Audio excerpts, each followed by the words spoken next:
a football fan, we always look for that quarterback who has ice in his veins, and that definitely was you for two reasons. One, if you look at the defenses back when you were there, I mean, in 1997 alone, you had guys like Al Wilson, Takeo Spikes, Leonard Little, Deshae Townsend, Fernando Bryant, Kirby Smart, Dwayne Rudd. And this is back, before targeting and all the little ticky-tacky penalties you see today. But trust me, if you can't, I've got a bunch of scars on my neck from fusions. I know all about that. We played.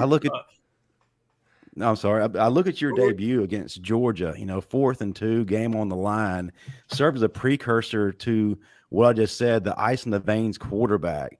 How big was coming away with that win for you as far as getting your career started?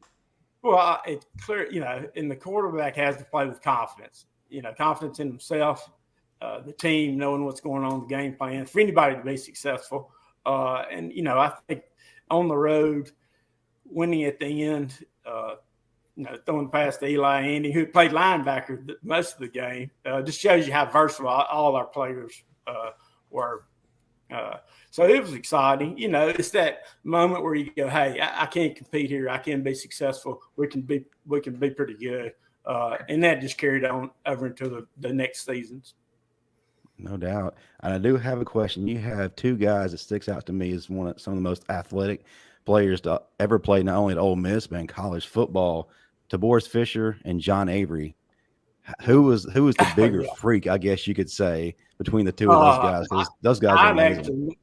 I had met Taboris, I guess, summer before our senior year. I went to junior college for 1 year, went to Mississippi Delta. We won a national championship, and then I came to Ole Miss. So I already knew about Taboris, but just a professional, hardworking.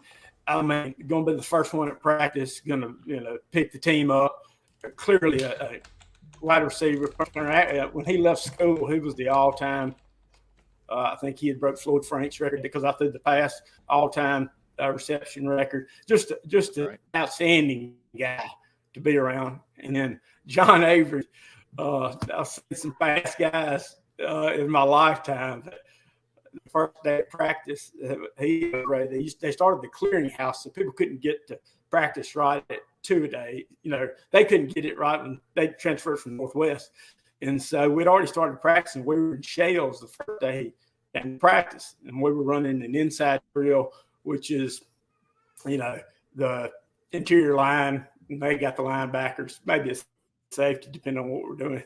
And when I tell you he took the ball, of course, I'm getting to see it all from the quarterback position on the outside zone. I think he made everybody on the defense miss. He started right off right tackle, went across, and that's one of the few times I've just been in awe of, that's something different. He could catch some light feet and could move them fast.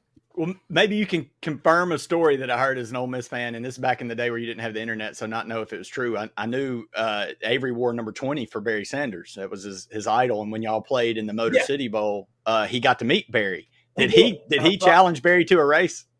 I'm knowing John Avery, I'm sure he did, but he did get to meet John Avery. The Detroit Lions were in the playoffs, so I had an opportunity to meet him. I'm almost positive, John. That's a true story. So. That's funny. Gosh, he was fast. I'll never forget when he took that ball against Arkansas at like the 3-yard line, and man. Yeah, I was so thankful.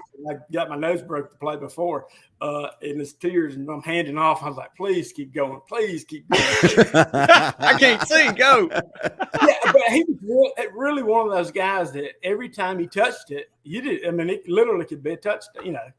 And think about how fast the defenses are.